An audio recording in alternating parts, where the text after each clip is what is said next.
Mes coupes deviennent de mieux en mieux, hein. Bon, eh bien, alors que je venais de parler de l'attentat qui avait eu lieu en France à Arras il y a quelques jours, eh bien, c'est au tour de Bruxelles d'être touché par un attentat. Alors quand même assez différent puisque on passe des couteaux à la mitrailleuse. Heureusement, peu de victimes, puisque il y a quand même 2 morts, mais ça aurait pu être bien pire et notamment parce que le terroriste a été en cavale pendant littéralement toute une nuit. Ce qui a réveillé énormément de questions, hein, auprès du public, j'ai envie de dire, notamment du public de Twitter, hein, qui semble adorer poser des questions, mais ne pas aimer chercher les réponses. Voilà, moi je pose la question, mais m'informer, pas trop trop, hein. Bref, on va un petit peu faire le tour de tout ça parce que j'ai vu de ces dingueries, mais vraiment. Et je pense qu'il est temps d'éclaircir le tout, quoi. C'est pas mal, je pense. C'est pas mal de faire un petit peu le point. Donc, on va partir sur les articles, évidemment, pour le moment. Je vous rappelle, toutes les informations sont à prendre avec des pincettes, hein, puisque l'enquête est en cours de dérouler. Hein, l'enquête est en cours, tout court. Et bien sûr, il y a des éléments qui vont émerger au fur et à mesure et que nous n'avons pas connaissance aujourd'hui. Bref, alors évidemment, j'ai pas préparé ma scène. Regardez, un beau carré noir. Mais pas de stress, voilà, c'est fait.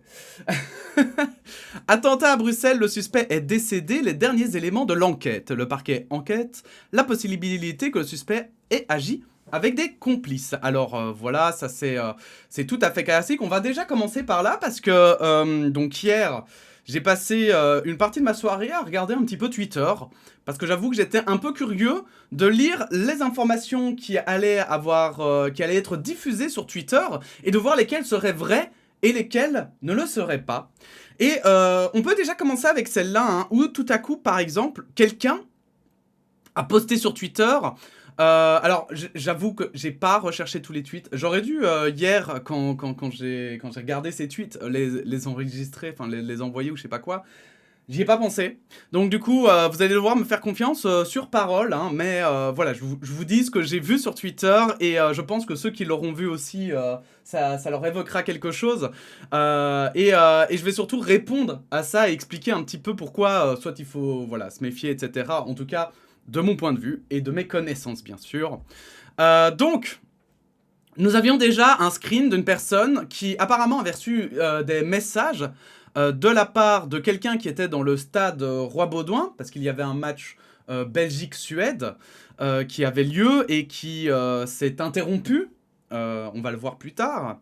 Et apparemment, cette personne avait reçu des SMS de quelqu'un dans le stade qui lui avait dit qu'en fait, il n'y avait pas un terroriste, mais trois, et que donc, il y en avait un qui se baladait en scooter, et il y avait deux autres voitures, et que donc, il fallait être très très très prudent. Et cette personne, dont je ne doute pas, bien sûr, de la bienveillance, a partagé ça, hein, en disant « Attention, attention, on nous ment, ils sont pas un, ils sont trois, attention !» Bon, finalement, pour le moment, il n'y a rien qui nous permet de penser qu'ils ont été plusieurs terroristes, hein. L'enquête va peut-être trouver des complices, etc. Mais en tout cas, il n'y a eu qu'un seul meurtrier qui a commis des meurtres. Donc voilà, au final, je vais dire, c'est un peu de la panique inutile. Ce sont des informations, au final aussi, parce que à la lecture des messages, on aurait dit que c'était juste quelqu'un à l'intérieur du stade qui avait demandé des informations à un policier, et ce policier lui avait répondu. Et il faut avoir aussi bien conscience, je pense, que dans ce genre de situation, les informations vont dans tous les sens, et même les policiers ne sont pas forcément, enfin je veux dire, tous les policiers ne sont pas forcément au fait des dernières informations. Donc toujours, je pense, se méfier des informations provenant des personnes sur place, parce qu'elles ne sont pas forcément toujours objectives, toujours justes et toujours vraies. J'ai vu par exemple des gens parler de coups de feu à tel endroit, à tel endroit. voilà, c'est compliqué, même parfois avec une vidéo, hein, on entend juste des trucs qui pètent, ça peut être des pétards, ça peut être elle a rien à voir, ça peut être voilà, ça peut être tout un tas de choses, ça peut être la police qui s'est trompée et a tiré sur quelque chose en croyant, enfin voilà, ça peut être plein de choses. Et ça ne sert à rien en fait de propager des informations qui sont fausses, simplement. Donc quand il y a un doute sur une info, soit vous le mettez dans votre tweet, ce qui peut être déjà un indicateur aux gens pour dire bon ben voilà, je ne sais pas trop ce que ça vaut, mais j'ai entendu ça. Comme ça, les gens sont avertis que ce n'est pas une information vérifiée, ou soit vous ne le faites pas du tout, hein, et vous attendez que l'information soit sûre et véridique avant de la partager. C'est toujours le mieux. Un témoin a contacté la police bruxelloise peu après 8 heures mardi pour signaler qu'il avait repéré l'auteur présumé de l'attentat dans un débit de boissons à Schaerbeek, indique le parquet fédéral. Le suspect a été abattu lors de l'intervention policière. Après une tentative de réanimation, il a été transféré à l'hôpital où son décès a été constaté à 9h38. Une arme de guerre et un sac de vêtements ont été retrouvés dans le café situé dans la rue Van Oost, ajoute le parquet fédéral. Alors, il y a beaucoup de gens qui se sont réjouis, notamment du fait que le suspect était décédé. Ce qu'on peut comprendre hein, dans un certain sens, puisque ce mec est un monstre, puisqu'il abat de sang-froid des gens au pif, enfin, pas vraiment au pif, mais des civils innocents. Hein. J'ai déjà dit dans plusieurs autres vidéos, mais je trouve qu'il n'y a rien de plus horrible que d'abattre des civils, quel que soit le conflit, quelle que soit la guerre, en fait. Parce que, voilà, si ça se trouve, encore une fois, vous voyez... Ici, alors, on doit encore faire les liens. On ne sait pas pour quelle cause le terroriste se battait exactement. Il a cité l'État islamique, mais évidemment, il a parlé sur les réseaux sociaux d'un intérêt pour la Palestine hein, et un soutien pour la population palestinienne. Donc, est-ce que, est-ce que les deux choses sont corrélées ou pas? Est-ce qu'il l'avait planifié en avance ou pas? Tout ça, c'est ce que l'enquête devra déterminer. Mais... effectivement, de toute façon, quelles que soient les motivations ou quoi, voilà, si ça se trouve, il a tué des civils qui étaient pro-palestiniens. Si ça se trouve, ils étaient aussi croyants religieux et musulmans, par exemple. Donc voilà, je veux dire, tuer des gens innocents, moi, il y a aucune pitié. Voilà, je comprends totalement que les gens soient contents. Mais c'est là aussi où il faut revenir un petit peu dans du factuel. Et en réalité, bien que, évidemment, il y a une raison un petit peu humaniste derrière le fait de garder un prisonnier en vie, un suspect notamment, hein, qui est simplement le fait que... en fait, la police n'a pas à faire justice elle-même. C'est pour ça qu'on évite au maximum de tuer. Ce n'est pas à la police de décider de la sentence d'un être humain, et notamment la mort. Hein. Mais ça, c'est plus une raison secondaire. La raison principale pour laquelle on garde des prisonniers en vie, et notamment des terroristes, surtout les terroristes, c'est parce que les terroristes, en fait, on peut en tirer des informations de ces personnes. Est-ce qu'ils ont été en contact avec d'autres personnes? Comment est-ce que il a eu son arme? Où est-ce qu'il se l'est procuré? Après, on peut remonter aux gens qui lui ont procuré l'arme pour essayer de retrouver éventuellement toute la filiale. Et aussi, voilà, j'ai vu des gens qui émettaient des théories fort intéressantes, puisque l'arme retrouvée est une arme, il faut le dire, occidentale. Il y en a qui ont dit américaine, mais... je pense qu'il faut être très prudent parce que moi j'ai entendu parler d'une AR et si je dis pas de bêtises, mais attention, je suis pas expert du tout en armes, mais il me semble que j'avais entendu que la AR était faite justement par une société belge, la FNR Stahl, si je dis pas de bêtises, et qu'elle se vendait très bien aux États-Unis, mais donc ça veut dire que doit y en avoir aussi probablement autre part. Hein. Maintenant, c'est peut-être une arme américaine, j'en sais rien, mais donc parlons d'une arme occidentale parce que c'est quand même pas courant. En général, c'est plutôt des armes russes ou de régimes dictatoriaux. Hein, voilà. Ici, il avait une arme qui semblait occidentale et donc il y en a plein qui ont commencé à sortir des théories fumeuses. Et notamment, c'est passionnant de voir l'aplomb avec lequel ils peuvent le dire. Hein. J'ai vu énormément de gens à l'extrême droite commencer à affirmer que c'était une arme qui provenait de l'Ukraine, hein, et que waouh, mais on était fous d'avoir donné des armes aux Ukrainiens. What the fuck, gars? T'as vu maintenant, ça profite aux terroristes. Wow, gars, je sais pas pour qui se prennent ces gens, mais c'est vraiment les inspecteurs du dimanche, quoi. Hein. C'est Jean-Michel du bar du coin qui, parce qu'il y connaît rien, mais a vu une vidéo sur YouTube parlant vite fait d'une arme, il se dit « Ah mais c'est bon, je connais tout maintenant, ça va, je sais exactement d'où elle provient. » C'est un peu plus compliqué que ça, d'accord? Elle peut provenir de n'importe où, littéralement, et même si c'est surprenant que ce soit une arme occidentale, ça veut pas dire pour autant que forcément elle vient d'Ukraine, hein. Vous savez, il n'y a pas que de la corruption, il y en a même en Belgique, il y en a même en France, waouh, grande nouvelle. Bref, je vous jure, je lis parfois des trucs, mais vraiment, j'ai envie de me taper la tête contre un mur, quoi. C'est grave, quoi. Et ça, c'est les conclusions. Et ce qui est surprenant, c'est qu'ils le disent avec un aplomb parce que c'est genre, ouais, mais c'est logique. Donc quand c'est logique, c'est vrai.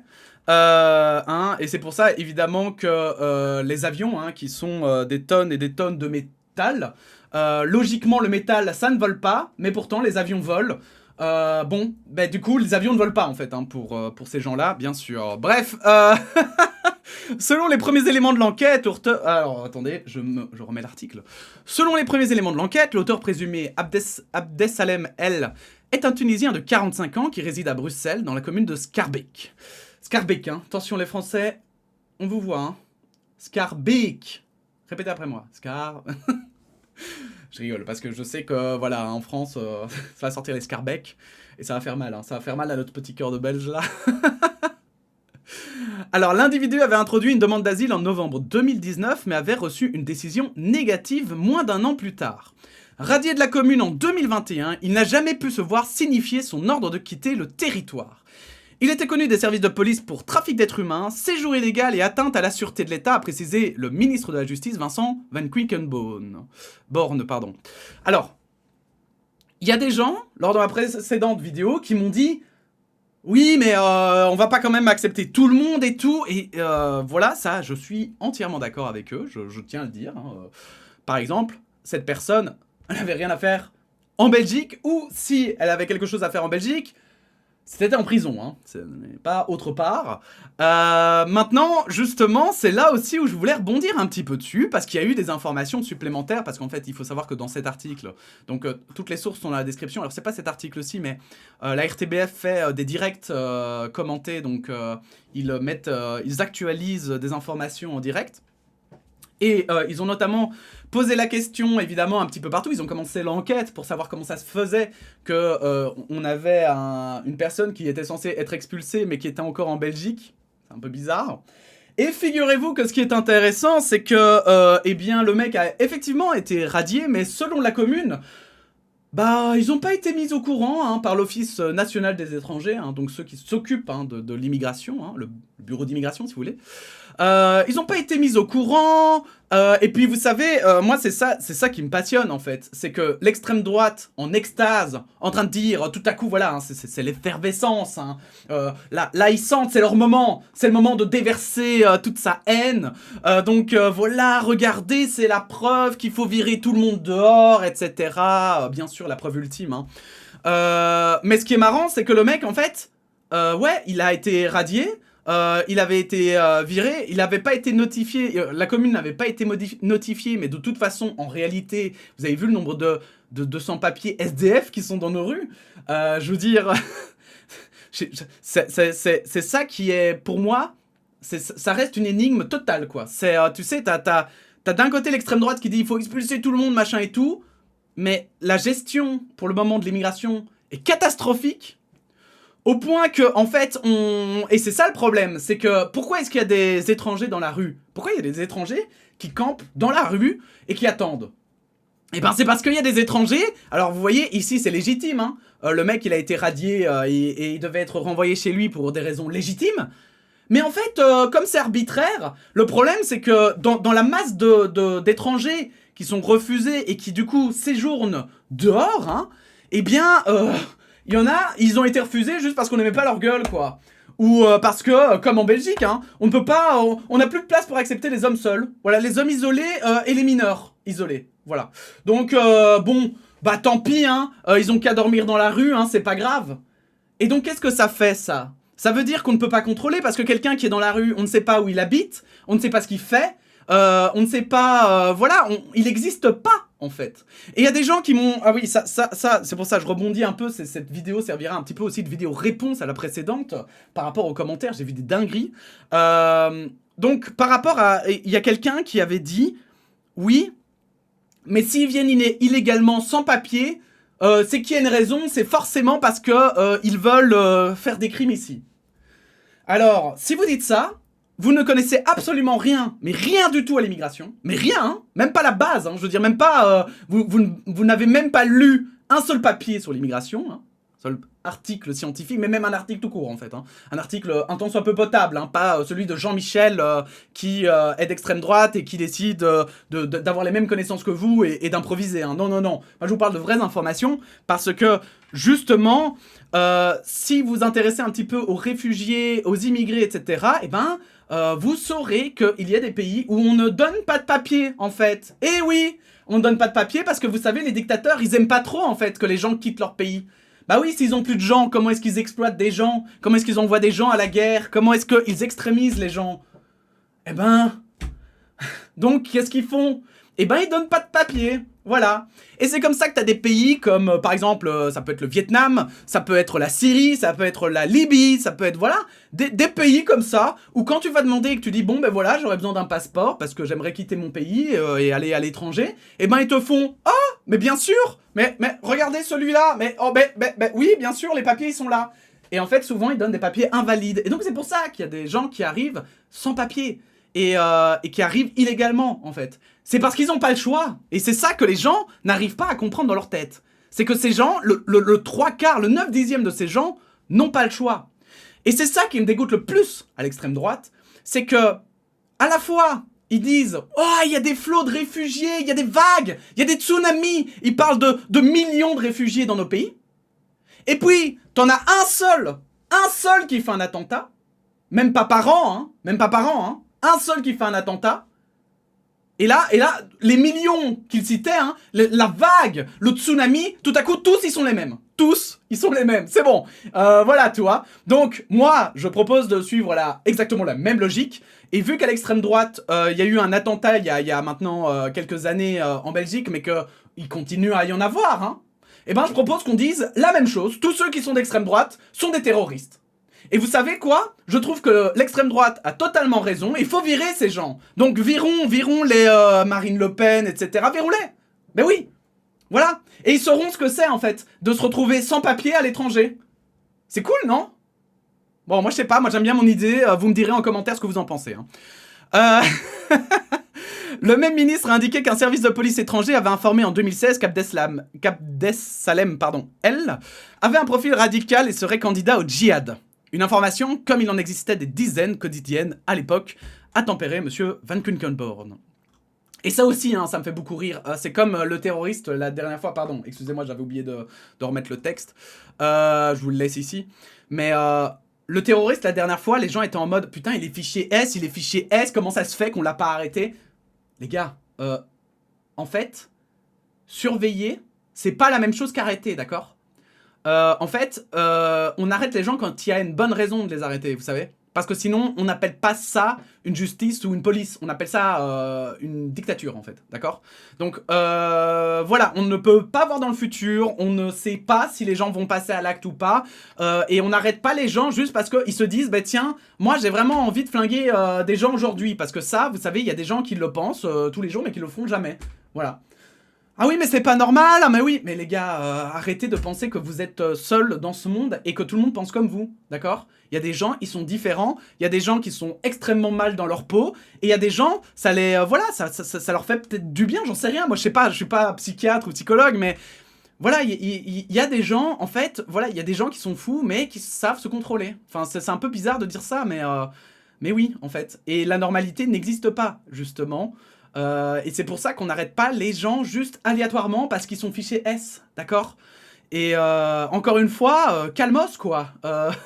Vous êtes peut-être fiché S vous-même et vous ne le savez pas. Et je peux vous dire que vous êtes peut-être bien content qu'on n'arrête pas les gens pour rien.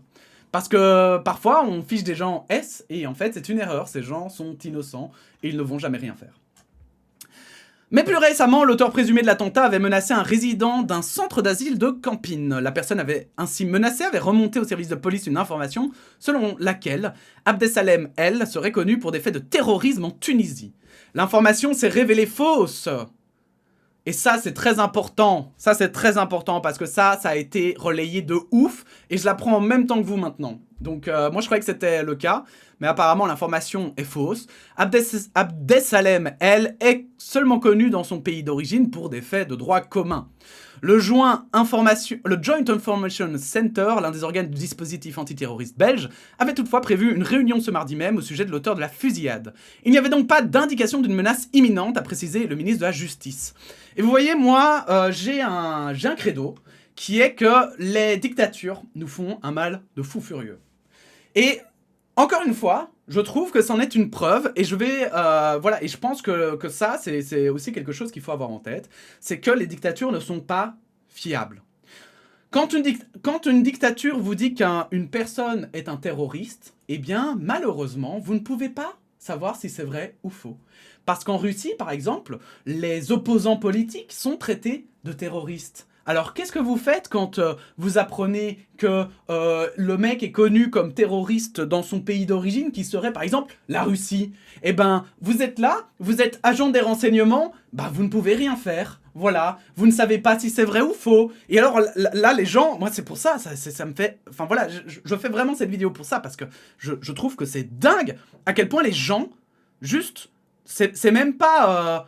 voilà, ils mangent des nouvelles... mais il les recrache direct comme ça, et sur internet, mais sans réfléchir, quoi. Sans s'informer, sans se dire « Attends, ça c'est un peu bizarre quand même et tout ». Non. Donc voilà, Easy, visiblement, il était même pas connu comme terroriste dans son pays d'origine, mais je rappelle, si vous connaissez un petit peu la géopolitique, la Tunisie est dans une situation catastrophique au niveau démocratique, c'est très compliqué, et du coup, bah voilà, c'est pas...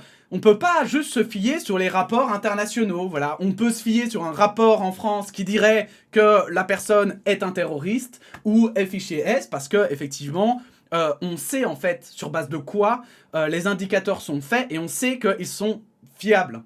Alors que, et encore c'est discutable, bon bref, et alors que par exemple pour un pays comme la Russie, la Corée du Nord, la Chine, quand vous avez quelqu'un qui est, voilà, qui est annoncé terroriste, ça peut être juste un opposant, ça peut être juste un gars, en fait, il est pas d'accord avec le gouvernement, et le gouvernement s'est dit, bon bah, lui, on va le foutre en tôle, et on l'appelle terroriste. Voilà.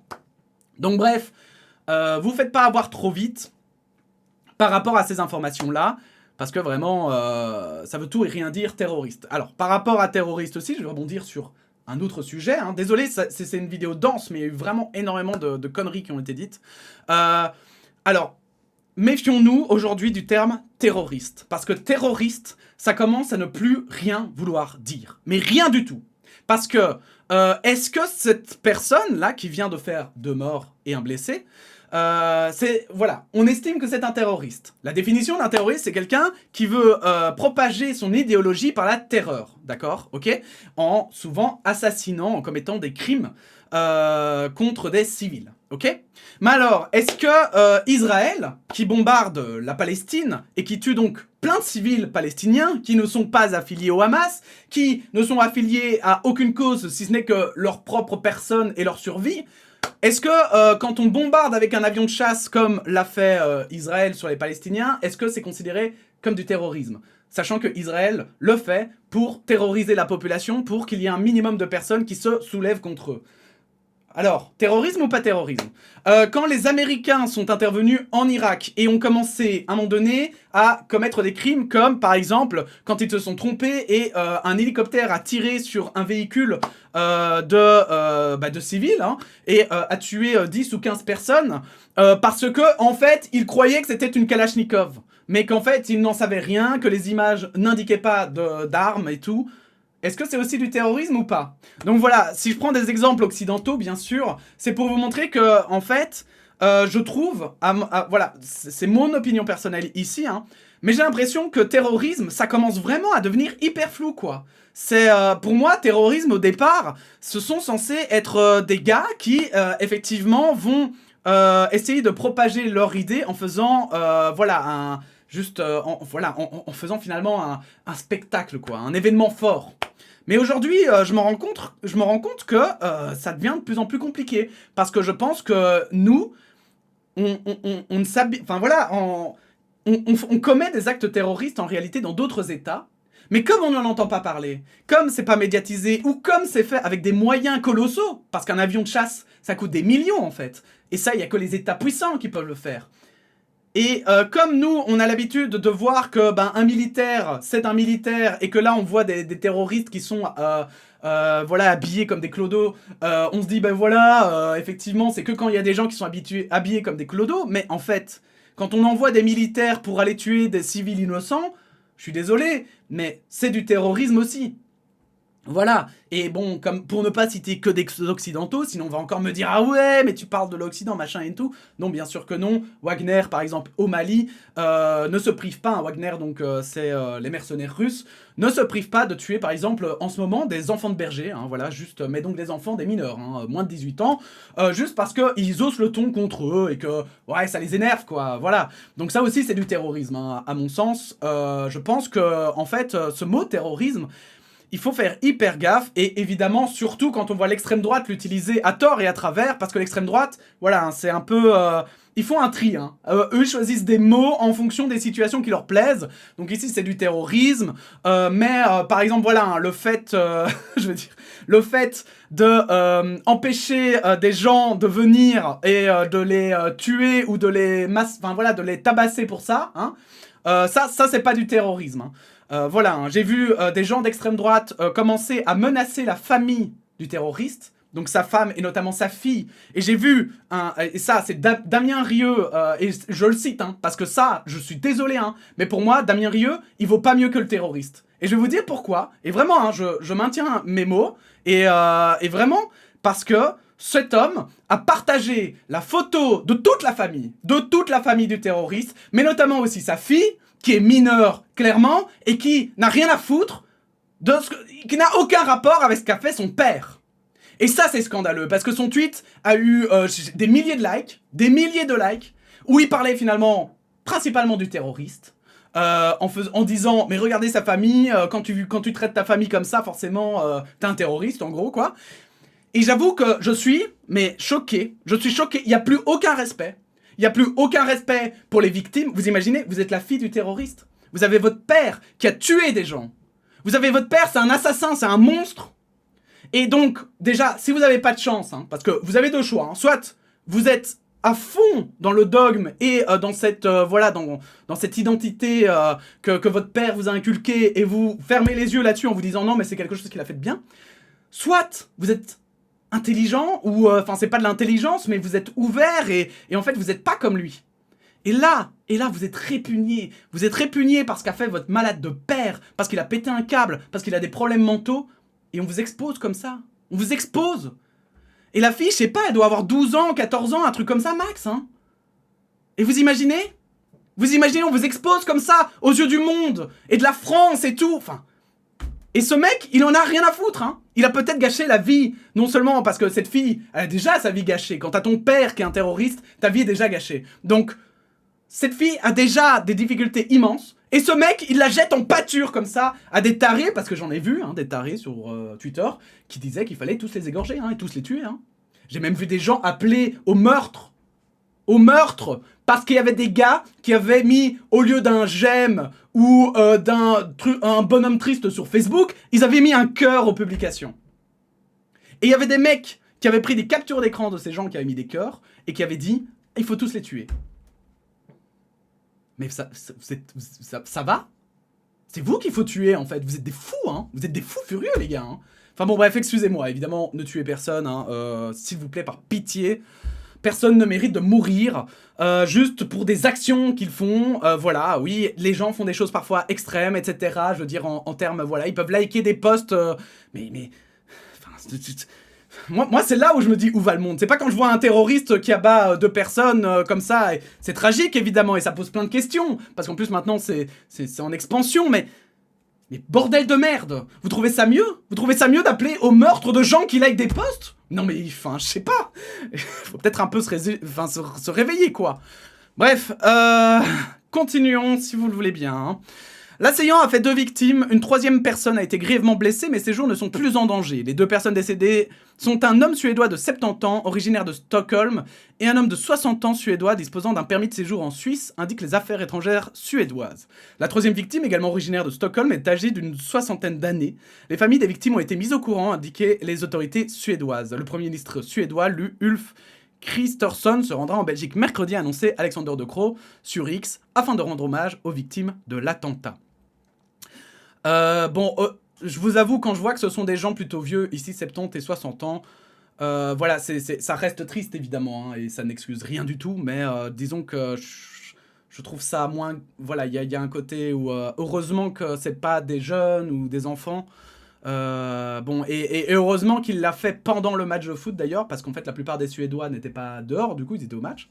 Et c'est déjà, enfin je ne sais pas comment ce mec a fait pour trouver des Suédois alors que c'était en plein match, donc enfin trop bizarre, bref. pas très doué hein, le mec. L'enquête reste ouverte. Interrogée sur VTM News, la ministre de l'Intérieur, Annelies Verlinden, n'était pas en mesure de confirmer que l'auteur a bien agi seul. C'est important qu'aucune piste ne soit trop rapidement écartée, il est question de faits graves et de la sécurité des habitants de notre pays, a-t-elle ajouté. Le parquet fédéral fait tout son possible pour enquêter sur tous les scénarios possibles. Tant qu'il n'y a pas d'éclaircissement, aucune piste ne sera écartée. Le parquet enquête la possibilité que le suspect ait agi avec des complices. Alors quand on dit ça, évidemment, ce ne sont pas des gens qui ont tiré avec lui, ce sont des gens qui lui auraient fourni des armes, qui lui auraient fourni des informations, qui l'auraient peut-être aussi manipulé, parce que ce que peu de gens savent, ce que peu de gens ont l'air de comprendre, pourtant moi ça me paraît évident, c'est que vous vous doutez bien que pour aller commencer à tirer sur d'autres gens comme ça, aléatoirement, et tout à coup mourir en martyr, c'est pas des gens sains d'esprit. T'es pas sain d'esprit quand tu fais ça, parce que vous l'avez bien vu, même avec la guerre en Ukraine, etc., les gens ont plutôt tendance à agir, mais alors que ce soit, je vais dire, humainement, hein, dans des associations, etc., pour aider les personnes, les civils, etc., ou alors... je vais dire militairement, c'est-à-dire au front, que ce soit via, voilà, en Ukraine, les soldats ukrainiens, mais en Syrie avec les rebelles syriens, ou alors les Kurdes, etc. Enfin voilà, il y a plusieurs camps, c'est très complexe, mais les gens ont plutôt tendance à agir, même les gens qui sont dans nos pays. Hein. C'est très rare, finalement, qu'ils fassent des attentats, parce que je crois qu'on ne se rend pas compte de la folie, du grain de... Enfin, je sais pas si c'est du désespoir. Encore une fois, je suis pas psychiatre ni psychologue, mais je pense qu'il faut vraiment être dans un... Il faut avoir vraiment un fanatisme extrêmement avancé que pour arriver à ce stade-là, quoi. Parce qu'en plus, il faut avoir cette envie de tuer des innocents. Parce que vous savez, voilà, la plupart des gens qui se sentent mal, en fait, voilà, ils se suicident aussi. Hein. Il y en a toute une partie qui se suicide, simplement. Et là, carrément, on a des gens qui vont tuer d'autres gens. Bref. Pour parler un petit peu de la police, parce que c'est quand même important, j'ai vu énormément de tweets de gens qui se posaient la question, puisque vous savez, donc la personne hier à 19h15, ce cher monsieur Abdesalem a fait son attentat. Et puis ensuite, il est parti en scooter, et il y a notamment plusieurs vidéos hein, qui ont circulé. Je vais pas vous les montrer parce qu'elles sont pas forcément intéressantes en réalité. Je pense que... Enfin, j'ai l'impression que c'est pas nécessaire en réalité de vous le montrer. Il y a beaucoup de gens qui se sont posé la question parce que y a une vidéo où il recharge son arme pendant 1 minute et les gens font « Waouh, mais pendant 1 minute, le mec il est tranquille, que fait la police, etc. » Beaucoup de gens se posaient la question de ce que faisait la police hier. Et moi, j'habite Bruxelles et je connais Bruxelles. Et donc, et en plus, je me suis aussi intéressé souvent à la manière dont la police agissait à Bruxelles. Et c'est pour ça que je voulais peut-être éclaircir cette information. C'est que, en fait... Il faut savoir que Bruxelles, c'est une petite ville, c'est vraiment une toute petite ville, dans le sens où tu vas très vite d'un bout à l'autre à la ville, surtout en voiture, et surtout quand il n'y a personne. Or, vous le savez, hein, quand l'attentat a eu lieu, la police a demandé aux gens de ne pas sortir, donc il y avait apparemment, selon les journalistes, très peu de personnes dans les rues. Le mec se déplaçait à scooter, et en fait, il y a plein de micro-rues à Bruxelles, en fait. Tu peux te faufiler vraiment à plein d'endroits, etc. Et comme je l'ai dit, tu peux te retrouver dans une commune et, je vais dire, 5 minutes plus tard, dans une commune à l'autre bout de celle dont tu viens, quoi. Donc c'est très compliqué d'arrêter quelqu'un. C'est pas juste, moi, en lisant les tweets, il y en a, t'avais l'impression qu'ils croyaient que la police, elle pouvait se téléporter, ou que simplement, il y avait un flic à chaque coin de rue, et qu'il suffisait de mettre un flic à chaque coin de rue pour attraper le gars. Et j'ai l'impression que les gens ont un petit peu oublié les attentats du 13 novembre à Paris, je crois que c'était du 13 novembre, ou alors c'était ceux contre Charlie Hebdo, je ne sais plus, où les terroristes étaient partis en voiture, et en partant en voiture, étaient tombés par hasard sur des policiers, une voiture de police, et qu'ils les avaient juste flingués, comme, voilà, comme abattus. Finito, pipo. Et que les deux policiers, qui étaient des policières en plus, je pense, il y avait des images terribles, on les voyait se faire exécuter, c'était horrible. Et donc, en fait, ne croyez pas que la police, elle est toute puissante. Là, on a un mec qui a une arme de guerre en main, ce n'est pas la même chose que même les pistolets de la police. Et tu ne gères pas quelqu'un comme ça, comme tu gérerais même n'importe quelle course-poursuite, d'accord? Parce qu'il ne faut pas oublier que il faut aussi la sécurité des gens. Et que la sécurité des gens, c'est pas commencer à faire une course-poursuite ou à commencer à faire à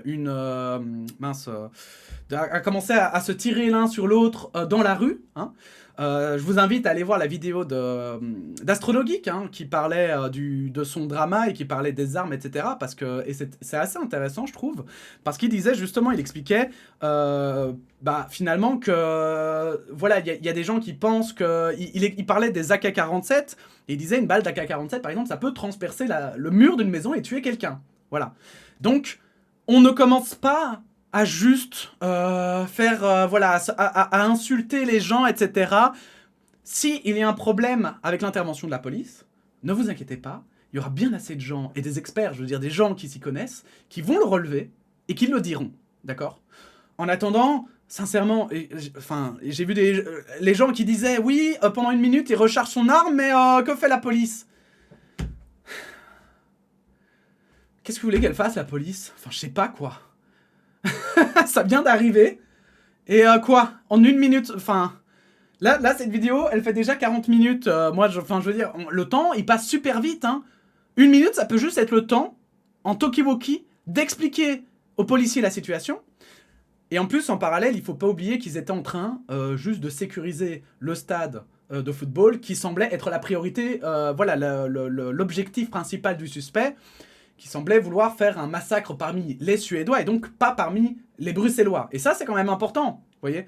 Et donc, j'ai vu beaucoup de gens se poser la question, justement, parce que il y avait des vidéos qui circulaient, on disait « Ah, il a été vu là, il a été vu là ». Il y a eu énormément de fake news qui ont été propagées avec des gens qui disaient qu'il y avait eu d'autres victimes. Vraiment, je ne comprends même pas. En fait, hier, en regardant Twitter, 9 infos sur 10, et sans déconner, 9 infos sur 10 de tweetos étaient des fausses infos. C'est tout. C'est juste ça. Voilà. C'est 9 infos sur 10, sans déconner. Et en fait, ce qui était marrant, c'est que comme je l'ai suivi toute la soirée, j'ai remarqué qu'il y en a qui, en fait, republiaient des vidéos qui avaient été publiées auparavant, mais en disant que ça se passait maintenant. Bah alors du coup, forcément, ça fout le bordel. Parce qu'il y a des gens, ils tombent à ce moment-là sur les vidéos, mais ils ne savent pas que la vidéo, en fait, elle est vieille de 3 ou 4 heures, et que donc le gars n'est plus du tout là. J'ai vu des gens crier à la fusillade autre part et tout, c'est de la folie en fait. Il y a les gens, je sais pas pourquoi, mais ils ont l'impression que tout devient légitime à dire en fait. Pourtant, ça ne crée que des problèmes, ça n'aide absolument pas la police. L'extrême droite qui adore tant la police, finalement, ils l'adorent, mais seulement quand elle fait ce qu'ils ont envie qu'elle fasse. Voilà. S'ils agissent différemment... Ah non, ça leur plaît pas. Donc voilà, bref, donc tout ça pour dire que non, la police n'a pas été particulièrement lente. Alors oui, évidemment, il a duré toute la nuit, on l'a retrouvé que ce matin. Il faut dire qu'il y avait énormément de vidéos qui avaient été partagées aussi. Et ça aussi, il y a des gens qui criaient à la censure parce que, soi-disant...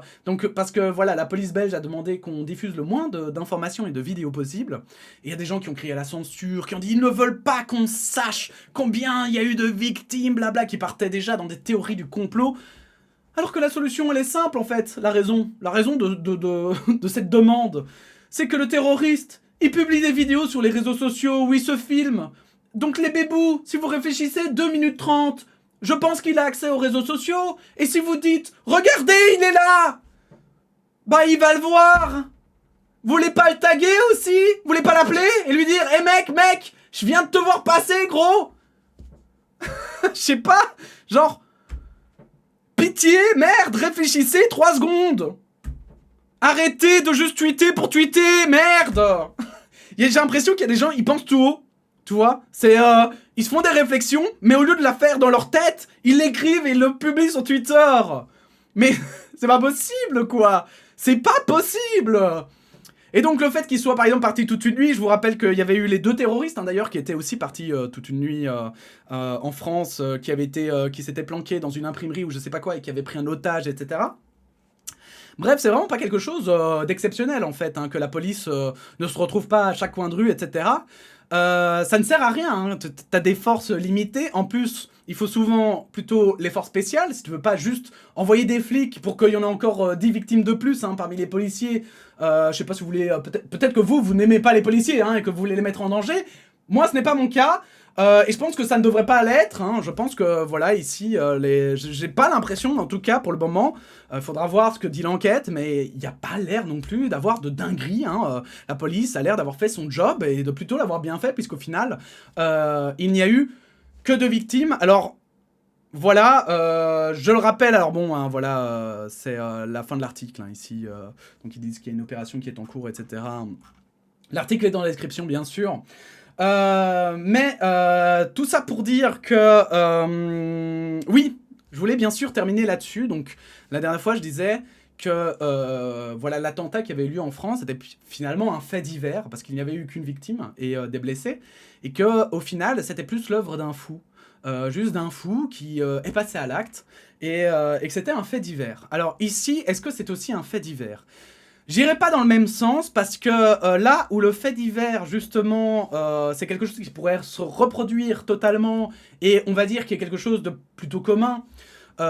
Ici c'est beaucoup plus rare puisqu'il y a eu une arme à feu en fait et aussi justement le fait que ça se répète évidemment fait que évidemment je vais dire l'attentat de la dernière fois n'était peut-être pas un fait divers. Mais c'est là aussi où on va arriver à une situation où le serpent va se mordre la queue. Je m'explique. Quand on parle d'un attentat, c'est un peu comme les suicides. Hein. Quand on parle d'un suicide, les suicidaires, les gens qui y pensaient, ont plus de chances de passer à l'acte. D'accord ? C'est un peu la même chose avec les attentats. C'est-à-dire que quand il y a un attentat qui a lieu quelque part, il y a plus de chances que ceux qui y pensaient ou qui se disaient ben, « moi je le ferais peut-être bien », qui se disent « ah ben je vais le faire ». Voilà. Et donc c'est pour ça que le médiatiser... c'est à double tranchant parce qu'on a l'information, mais on a aussi le problème de faut pas motiver les gens à le faire. Voilà. Et autour de ça, je vois énormément de gens qui se posent des questions sur la sécurité, sur, voilà, sur les drames, etc. Et malgré tout, moi je reste quand même sur une certaine position où je pense que, encore une fois, on est extrêmement en sécurité. Voilà, on est extrêmement en sécurité. Hier, la ville n'était pas verrouillée. Il y avait encore des gens qui marchaient dans la rue. Il y a des gens qui soulignaient qu'on n'avait pas utilisé Be-Alert, qui est une alerte par SMS de la part de la police fédérale. Bah, peut-être que c'était pas nécessaire. Peut-être que la police a estimé que ce n'était pas nécessaire. D'ailleurs, le niveau d'alerte avait été augmenté à Bruxelles, hein, au niveau 4, donc le plus haut niveau à Bruxelles. Mais dans le reste de la Belgique, elle n'a été augmentée qu'au niveau 3. Donc ça veut dire qu'elle est vraisemblable et potentielle. Mais ça ne veut pas dire qu'elle est imminente, d'accord ? Donc, ce sont des choses à bien comprendre, qu'on n'a pas toutes les informations et la police a d'autres informations que nous n'avons pas. Et moi, je pense que peut-être que, voilà, par exemple, et voilà, je ne sais pas, évidemment, je suis comme vous. Mais si, par exemple, la police avait des éléments qui indiquaient qu'il ne voulait vraiment s'en prendre qu'aux Suédois, je vous rappelle que c'est pas parce qu'il est fou qu'il n'a pas une logique, hein, voilà. Comme quoi, la logique, il faut s'en méfier.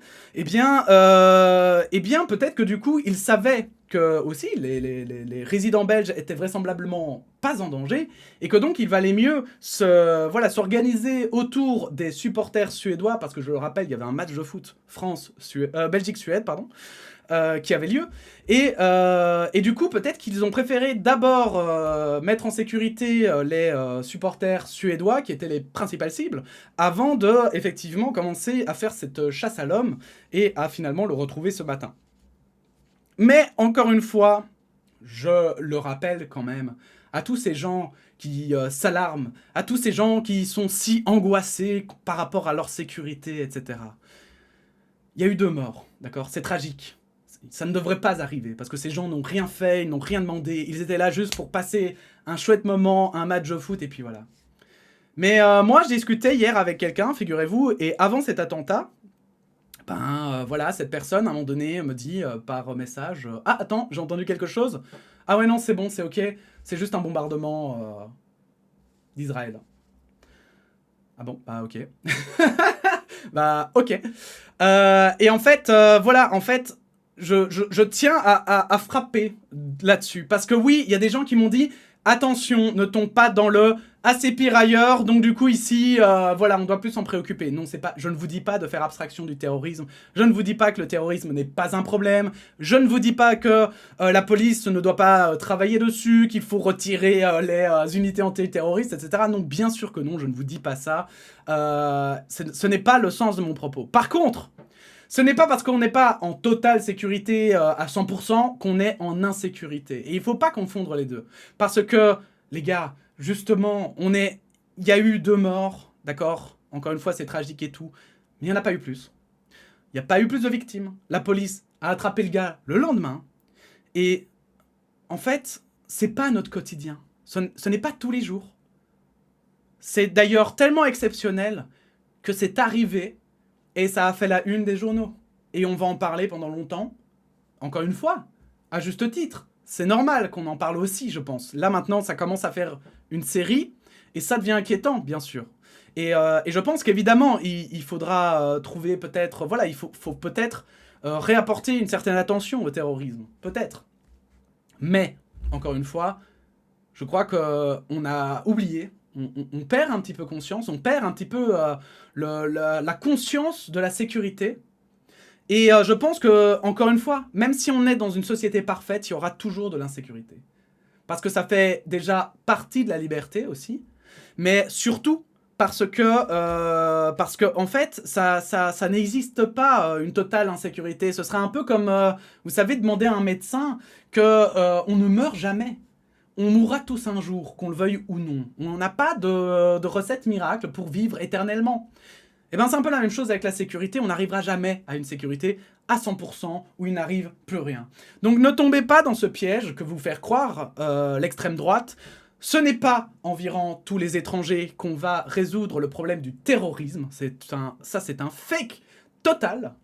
D'ailleurs vous remarquerez que plus il y a des bordels dans les pays du monde, plus il y a de terroristes. Donc si j'étais vous, plutôt que de crier à l'insécurité et à l'incompétence des forces de l'ordre et aux immigrés et je ne sais pas quoi, je vous inviterais à, si vous voulez vraiment être utile à la société, je vous invite à vous intéresser à la géopolitique, à vous intéresser à ce qui se passe dans ces pays-là, que ce soit Israël-Palestine, que ce soit Syrie, Libye, Mali, Niger, Chine, Corée du Nord, etc. Tous ces pays où il y a des dictatures, des juntes militaires, où les situations sont graves.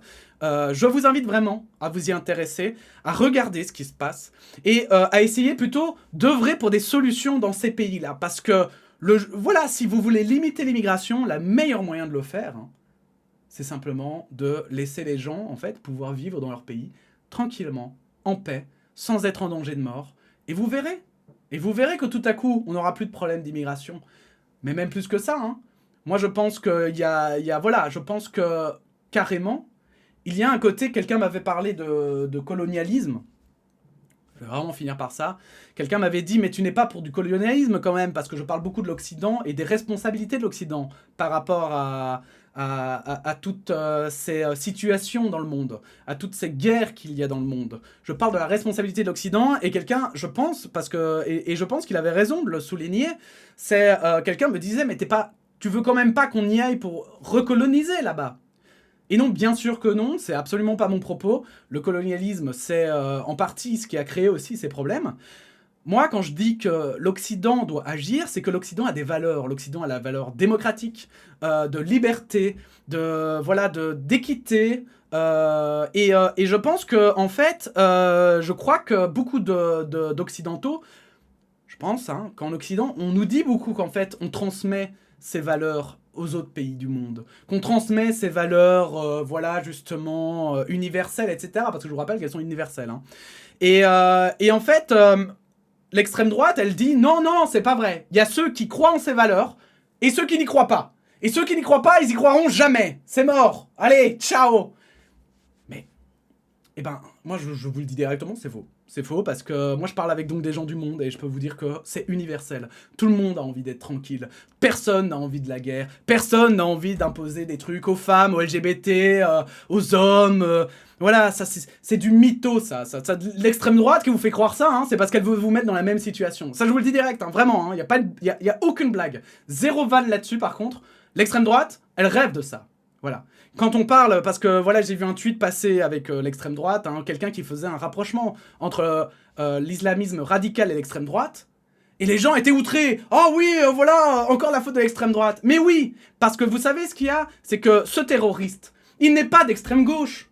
Ça, c'est du bullshit intemporel. Il est d'extrême droite. Pourquoi? Parce qu'il partage les mêmes valeurs que l'extrême droite. Il trouve que il trouve que les étrangers ne doivent pas se mélanger les uns avec les autres. Les hommes du monde, finalement. Il trouve que les musulmans doivent rester entre eux. Et les occidentaux, entre eux. Et les catholiques, entre eux. Mais dites, ça vous fait pas penser à quelque chose, ça? Il trouve que les occidentaux devraient se retirer de la Syrie, etc., etc. Mais attendez voir, dites. Voilà, donc... Ils sont friands aussi des dictatures, hein, puisque je vous rappelle que l'État islamique, c'est une dictature, hein, bien sûr. Bref, donc, je sais pas, en fait, quand j'entends parler de tout ça, je vois tous les non-sens de l'extrême droite.